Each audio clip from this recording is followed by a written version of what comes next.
2014 అప్పుడు ప్రశాంత్ కిషోర్ నేతృత్వంలోని ఐపాక్ బీజేపీకి పనిచేసి పెట్టింది. ఆనాడు విజయంలో తమ పాత్ర ఉందని చెప్పింది. ఆ తర్వాత 2019 అప్పుడు కాంగ్రెస్‌కి చేస్తానని బయలుదేరింది.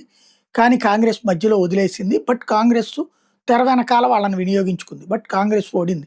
ఆ తర్వాత ఉత్తరప్రదేశ్ ఎన్నికల్లోనో, లేకపోతే తృణమూల్ కాంగ్రెస్ వ్యవహారంలోనో, లేదా ఇక్కడ జగన్మోహన్ రెడ్డి 2019లో గెలవడానికో, మొన్నటిసారి తెలుగుదేశం విజయానికో పనిచేసి పెట్టింది ఐపాక్.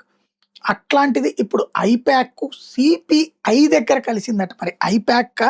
లేకపోతే ఐపాక్ నుంచి బయటకొచ్చినోళ్ళో తెలీదు గానీ, రాజకీయం ఉనికిని చాటుకోవడంతో పాటు చట్టసభలో ప్రాతినిధ్యం కోసం సిపిఐ రాష్ట్ర శాఖ ఏకంగా కొత్త పంతులు తొక్కుతోందంటే భారత కమ్యూనిస్ట్ పార్టీ ఉమ్మడి రాష్ట్రంలో ప్రజా పోరాటాలతో తమ బలాన్ని ప్రదర్శించి చట్టసభల్లోనూ అంతో ఎంతో తమ వాణిని వినిపించింది. విభజిత ఆంధ్రప్రదేశ్లో కూడా ప్రజా సమస్యల మీద కేంద్ర రాష్ట్ర ప్రభుత్వాలు ప్రజా వ్యతిరేక విధానం మీద పోరాటాలు కొనసాగిస్తోంది.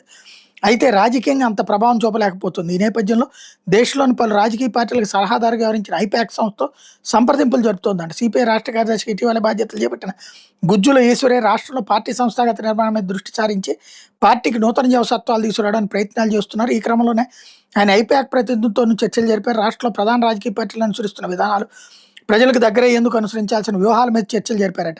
అభ్యుదయ భావాలతో సమాజం మేలు కోరుకునే యువతని తమ పార్టీ వైపు ఆకర్షించడానికి ఏం చేయాలన్న దిశగా ఐపాక్ సూచనలు, సలహాలు తీసుకున్నారట.